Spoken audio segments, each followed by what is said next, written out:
Hello and welcome to Transforming Tomorrow, the podcast from the Pentland Centre for Sustainability in Business here at Lancaster University Management School. I'm Paul Turner. And I'm Professor Jane Babington. In today's episode, we're talking about trees. Yes, that's right. We're bona fide tree huggers now. We're also speaking about sustainability within the educational bubble, how students engage with sustainability, and breaking down barriers between students and university management.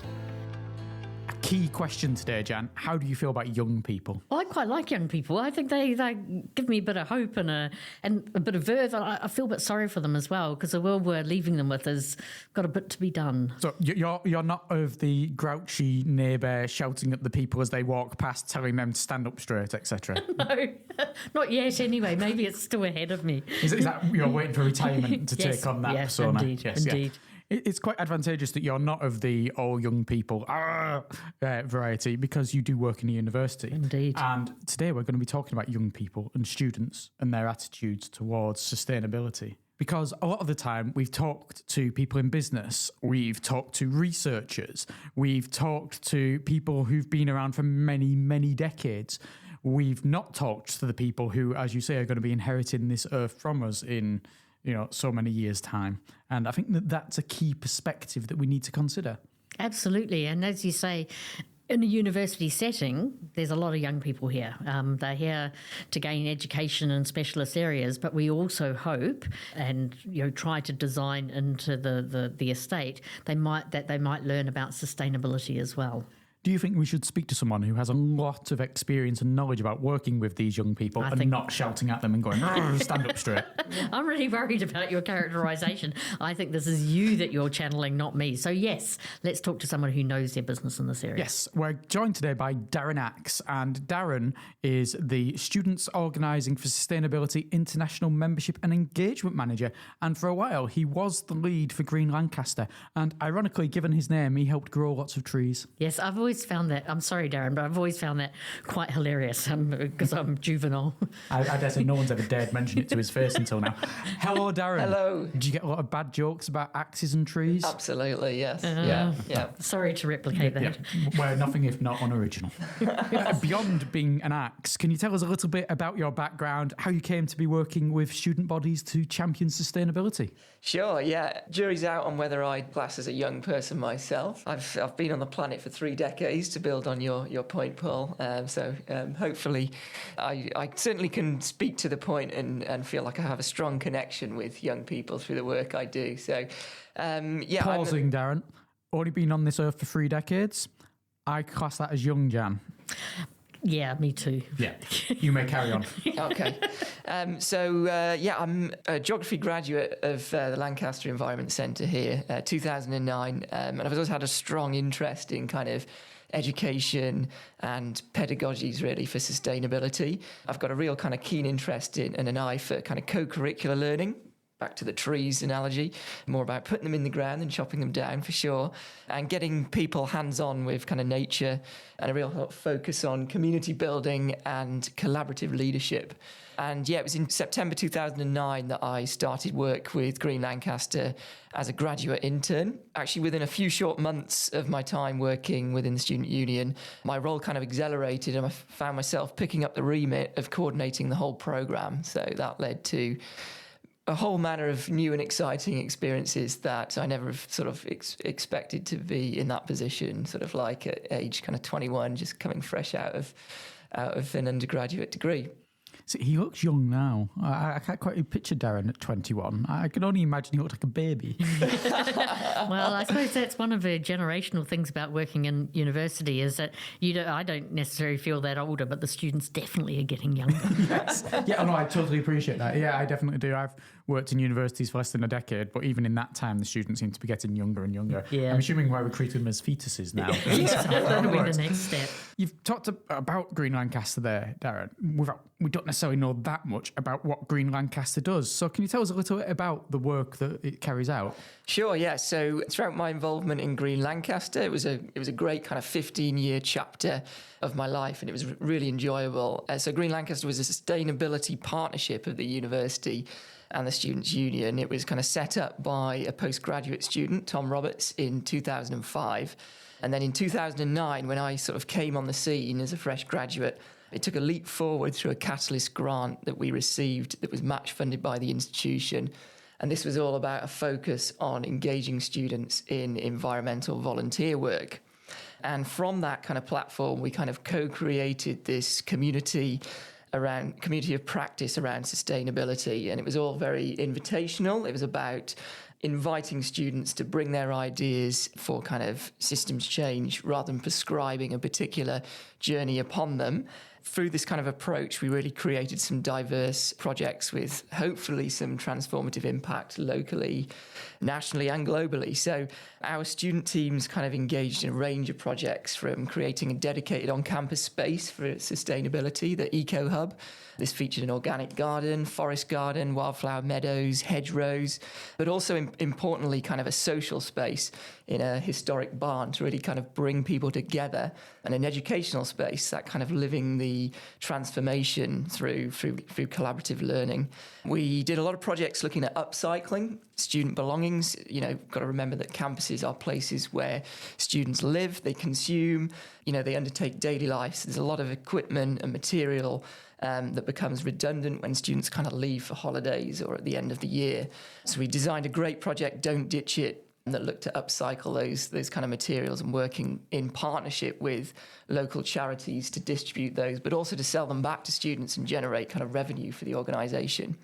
We did a lot of off-campus volunteering with community and environmental organisations across Lancashire and Cumbria. That was great to get people out, meeting local people, working with local people on, positive change projects.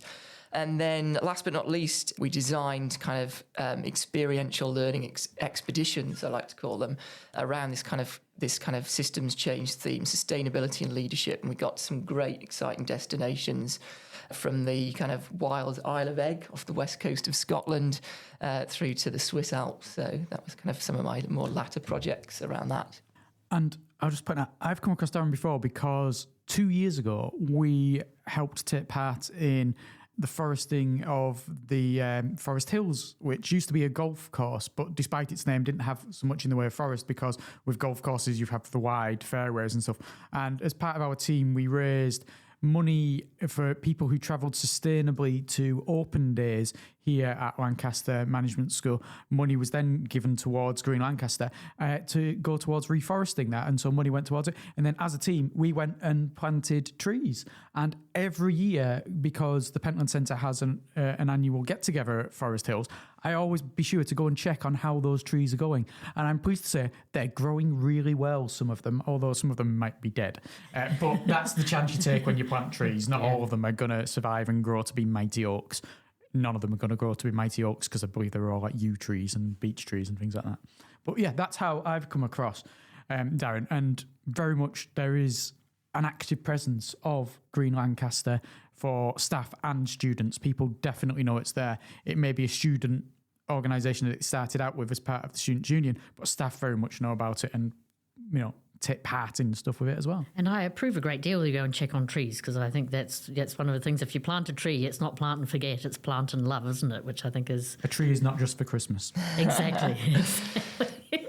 Yeah, we really valued that contribution in the tree planting project at Forest Hills. It helped us get towards around 10,000 trees, I think, in total. But to build on the axe analogy, actually, at some point in the future, we probably do want to take an axe to some of those, because we want to create more of a kind of a mosaic habitat in the long term. So kind of finding a way to thin them out. But yeah, as you say, Paul, they're doing really well. And there's even a canopy emerging on the first site that we worked on back in 2017. So.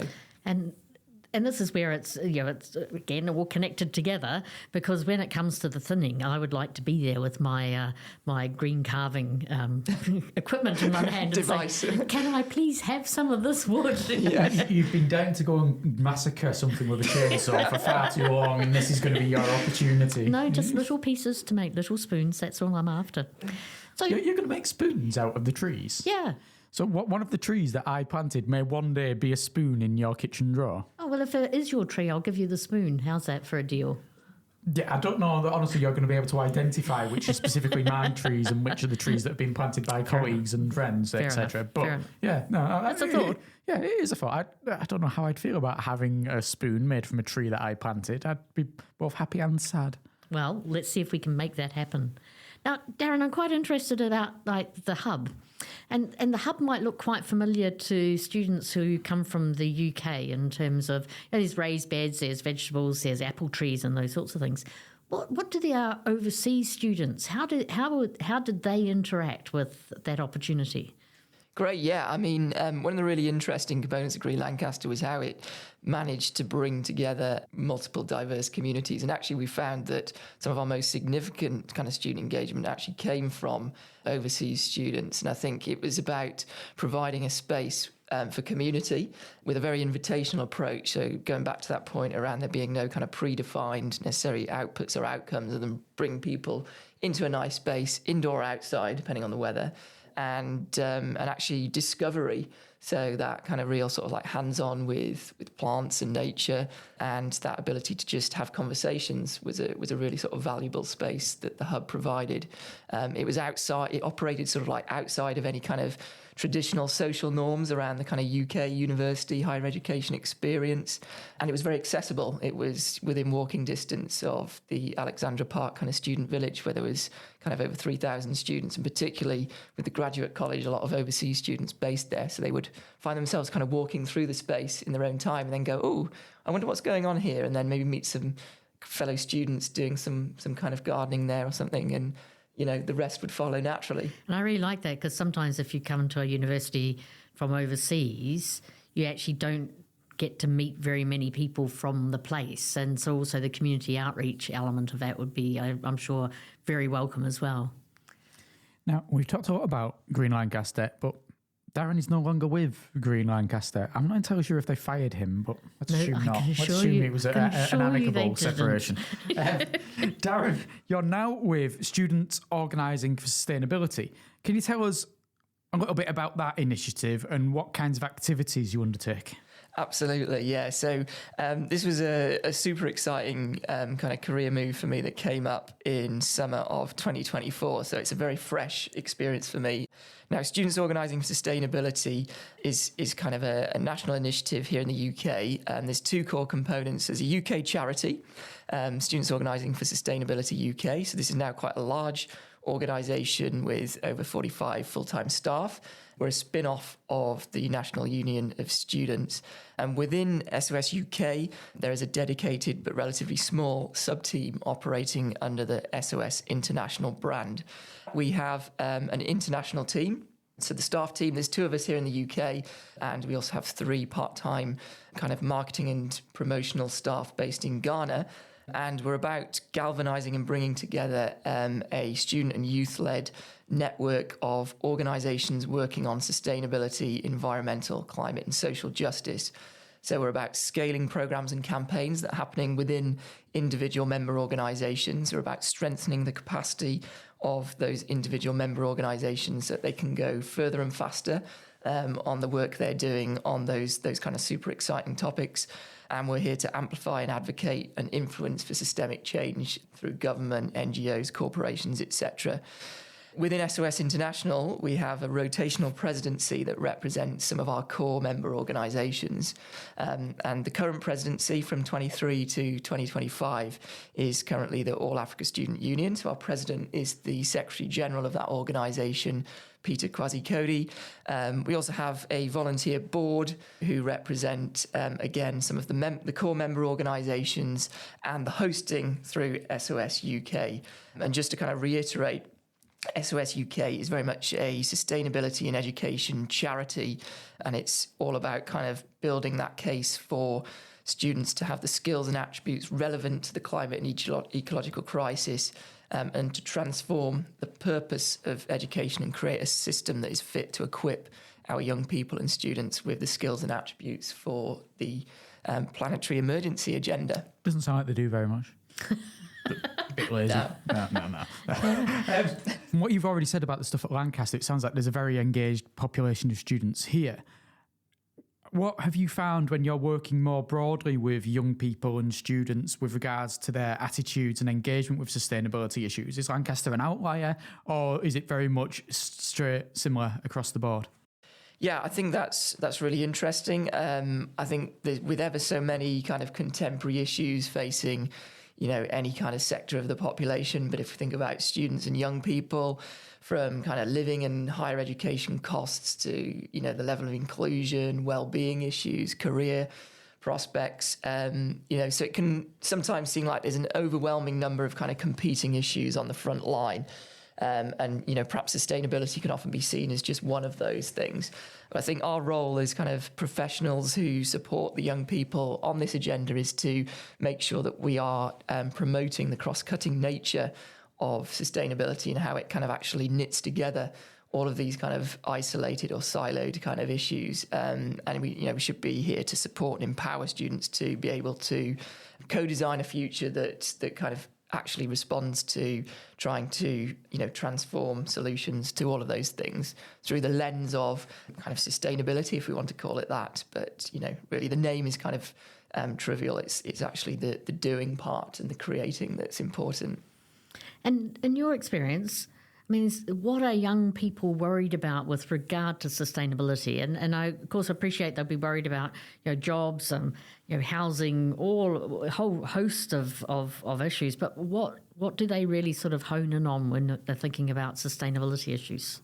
Yeah, I think this is a really interesting one. And also when we look at this kind of from a global perspective, so particularly through my role now, having connected with so many diverse people and organisations just in the first 3 months, it's really been quite overwhelming, but also eye-opening to help in answering that particular question. I think if we look at different kind of global regions, we see sort of like emergent trends around youth and students and how they would kind of respond to that notion.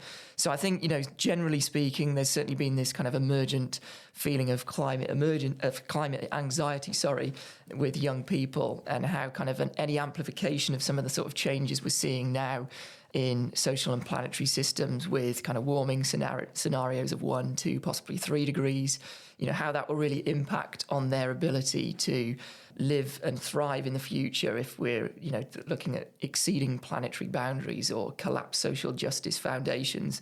So if we look at Europe, we've clearly seen this emergent youth climate movement, the school strikes of the kind of late 2010s and now into the 2020s, and in how that's evolving in response to kind of various internal, external kind of socio-political trends that we're seeing. If we look at South America, I think it's really interesting to look at that region, and what we're seeing there is actually how young people are becoming very concerned around social environmental conflict, especially when we look at issues that are very regionally specific around kind of tropical forest destruction or kind of the exploitation of indigenous land rights. And then if we jump across the Atlantic in an eastward trajectory to Africa, where clearly there's a lot of significant everyday challenges that are being faced from warming that's already happened, around desertification, drought, tropical storm intensity, and the associated impacts that these are having on day-to-day life, agricultural practices. We're actually seeing in Africa this kind of really inspiring emergent youth leadership and this real desire to engage in high-level political forums at a kind of international level, and that's really kind of empowering to be able to support the conduit for getting youth involved in that dialogue at kind of like a government and intergovernment level. Do you see as well an understanding among students beyond environmental sustainability towards societal sustainability, economic sustainability? Do they see that there's bigger pictures to sustainability than just, and not that it's not a huge issue, climate change? Absolutely, yes. So I think it's still fairly fair to say that when we ask in kind of any given workshop or poll what most people think of when they hear the term sustainability, it certainly still conjures up images around kind of trees and, plant-based food or recycling, green transport, that sort of stuff. But I think, increasingly with this shift in thinking and narrative, certainly in education institutes, but it's our responsibility to disseminate that out. We're starting to see this shift into kind of interdisciplinary systems thinking, creative thinking around bringing people together around the kind of holistic nature of planetary systems. And so therefore this kind of need for people to operate at this intersectional space when we talk about sustainability. So bringing together the expertise of different sectors, ensuring that we break out of our traditional kind of academic silos and that we really embrace that. It's great to see that a number of institutions, particularly in the UK and I'm sure elsewhere, are starting to kind of jump on board with the sort of curriculum transformation agenda, look at ways that they can actually redesign the curriculum, co-create curriculum with the students as well. We've got various global frameworks, of course, that certainly management education will be familiar with around United Nations Sustainable Development Goals that have clearly set out the general direction of travel around interdisciplinary thinking. But I think the next step is to make sure that actually we're not, we're not kind of delivering or defining this thinking to the students. We're actually enabling them to co-design their learning. So we're learning with students, not to them. And I think one of the powerful things that you identified there is that students can leverage universities to action. And because students are the lifeblood of a university, if they are asking for things and if they are demanding action, then they're more, institutions will be open to that. I was really struck at another university I used to work for, is that the finance director was being lobbied for ethical investment by the students. And he found me in some sort of staff context and said, they're not doing a very good job. Can you go and get them to do a better job? Then I can respond. And so I was really encouraged by that, because there was a willingness on behalf of the institution. The student voice was going to be very powerful, and they were asking us in a sort of a back scenes kind of way to create a really good demand for that. I love the concept of you. It's like the equivalent of Mr. Burns releasing the hounds is the university releasing Jan. Right, they're not doing anything. Release Jan. I think I was merely helping what was a very, very sort of strong impetus. But are there sometimes where universities feel like they can't say yes to things that students are asking for? Because we would hope that students are asking for the impossible. I mean, that's one of the nice thing about young people, is that they can really push that envelope when we've maybe got, oh, well, can we, can't we? They go, let's, which is a really nice, sort of ethos to bring. Yeah, absolutely. I think, of course, it's always, you can feel a bit nervous at first when we're first challenged on things. But I think what we've seen is actually that when we've given students and staff the ability to co-create and design projects, and also actually in some senses set ourselves up to be happy with failure, try things out, we really start to see that learning flowing when we enable ourselves and we release ourselves from that kind of paradox where we feel like everything's got to be perfectly ironed out before we kind of implement a project. And that can actually really help to break down barriers. If we say, well, we don't have all the answers as faculty or as managers, we want to co-create with you because this is a planetary crisis. It's a problem that, if we had all the solutions, then we would have solved it in 1987 when, the Brundtland report first came out. It's about that kind of really humble and kind of honest, approach with students and say, we're not here to tell you what to do and not to do, but let's try and experience that together and see if along the way we come up with some really kind of innovative solutions together. You talk about working together. Do you ever see circumstances, though, where students get frustrated with seeing that maybe universities talk in a certain way about what sustainability is, but then acting a different way? Maybe they're not living up to what they're telling people they should be doing in their own actions. Yeah, I mean, I think, traditionally we would perhaps see this kind of firm divide between kind of the university and the students and this kind of campaigning. And certainly through the late 2010s and the first part of this decade where we saw the kind of campaigns around climate emergency, students and staff demanding and asking their universities to respond to this kind of global call for a declaration of a climate emergency. And, certainly it's clear to see that still operates when we think about these kind of siloed workings that we have. But I think, it's really important to say that when we do see, full representation and when we do bring students and management together in spaces to discuss and co-create, and if we're good at our communications in how we're designing those kind of spaces and being transparent about who's in the room, we can then start to actually see, it's actually really difficult to come to a consensus around what to do. So if we've got everyone involved and embraced in that decision making, and we communicate that, we can actually demonstrate that we're doing the best we can. Nobody is an absolute expert on this subject matter. So if we do it together and we ensure that people are in the space and invited into the space, then that's the critical part of the matter. And that's not happening everywhere by no means. And that's kind of why our organisation kind of exists, is to kind of nurture that and encourage the management systems of this world to embrace that kind of very genuine representation space. And what we've talked about a bit is sort of like attitudes, planning, maybe campaigning. And I wonder, in your experience, what would be the highlights that you've seen of young people actually doing things for the sustainability? Yeah, I think, there's various things that students kind of come up with from some of the projects that we co-designed through Green Lancaster here at the university.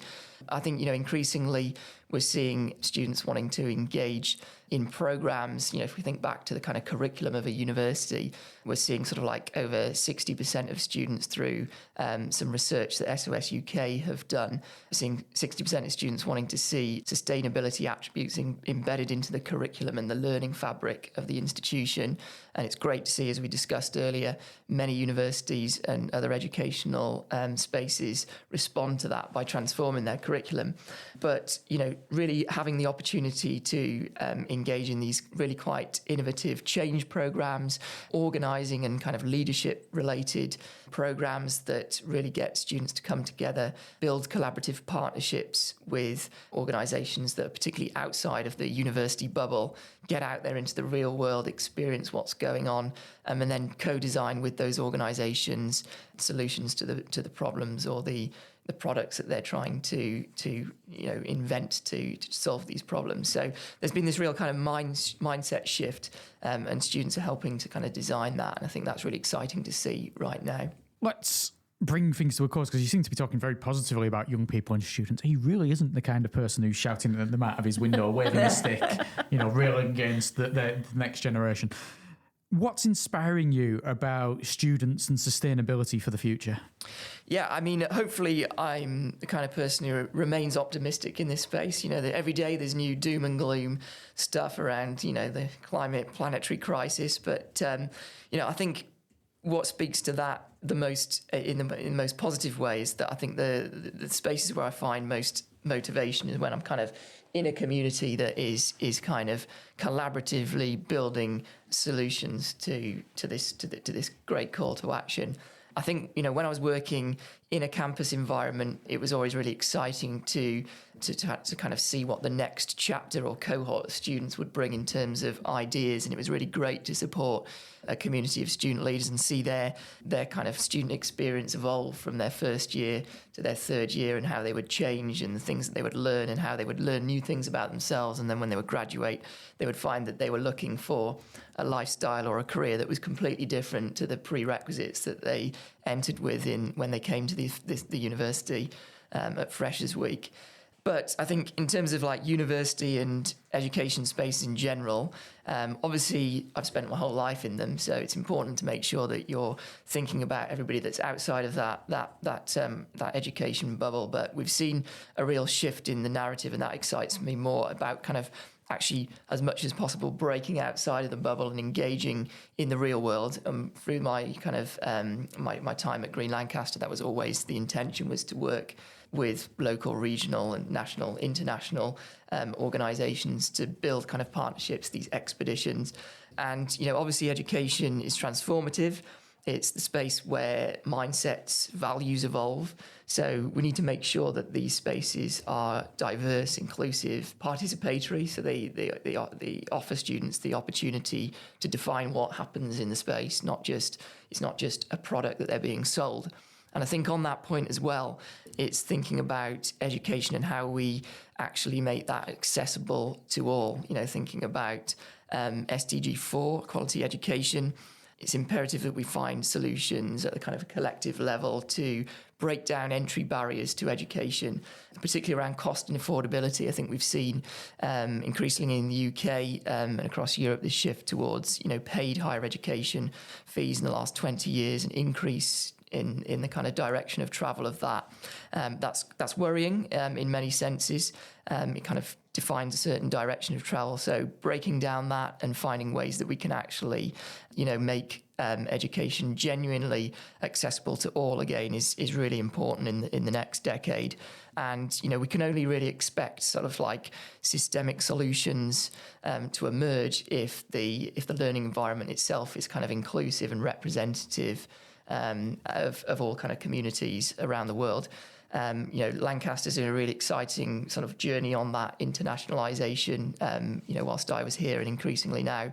But that real kind of piece around making sure that there's genuine ability for students to engage in education and ensure that kind of engagement is unilateral for kind of all communities is sort of important. I think that's what's really exciting for me in terms of a challenge for the work that I'm doing, is to make sure that we can actually genuinely achieve that with all of the kind of socio-political pressures that maybe kind of trying to push in a direction of travel that we don't want to see from that perspective. Darren, thank you very much for joining us. You're welcome. Thanks for inviting me on. It's been great. Darren really does speak very positively about young people, Jan. Even though he doesn't seem to realise he's still a young person as well. I always love talking to Darren. We worked very closely with him as a Pentland Centre when he was leading Green Lancaster, and I'm really pleased that he's enjoying and thriving in his new role. And one of the things that he said that I thought was really important, and he said it with such enthusiasm, being open to failure. And I think that's one of the things that really came through, that maybe younger people are more ready to have a go and see how it goes, whereas maybe as you get older, being open to failure might decrease over time. So I love that willingness to say, also the willingness to say, we don't know how to do this, but let's try to figure it out together.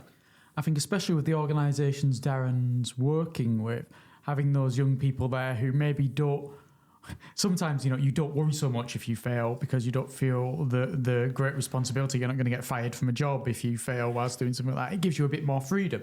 That's not saying they're not going to do a good job because they're not working full time for them. But having, that attitude to be able to say, let's just give this a go. Let's see what happens. This could be brilliant. Yeah. I remember that as a student. You just wanted to give things a go and see how it worked out. And if it was a failure, you shrugged your shoulders and said, right, I've learned from that. Let's do something different. Yeah. I do remember, I knew everything at 21. I've got more uncertain over time. I'm sure I'm not alone in that.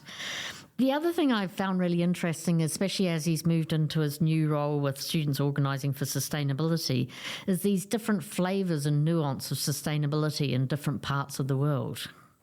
Yeah, the fact that different people are concentrating on different areas, have different priorities, and, he did admit that the main thing that people think of when they talk about sustainability still, if you ask them about it, is the environment, climate change. But there's other aspects in there and how it affects careers, how it affects futures. There's so many different aspects for sustainability for these younger people all around the world than there are for just, if we were to stay purely within the walls of this university. And then the third thing, and I like things that come in threes, the third thing I found exciting about what he said, and I say this quite often myself in business settings, if it's easy, we would have done it. Not sort of like, I get up in the morning, what am I planning? I plan to trash the planet and disadvantage people. So I quite like that, if it was easy, we'd be doing it. Okay, so it's hard, so let's get on with it. I worry that you've seen into the minds of certain politicians and global business leaders with that particular statement. I'm sure that's what they do think every day. No, even then I don't believe it. I think it's well, in the vast majority of cases, I think I'd say, is that, we've got a system that's creating the mess and nobody self-consciously thinks a mess is a good idea. I think they need to visit the ghosts of Christmas past, Christmas future and Christmas present, don't they?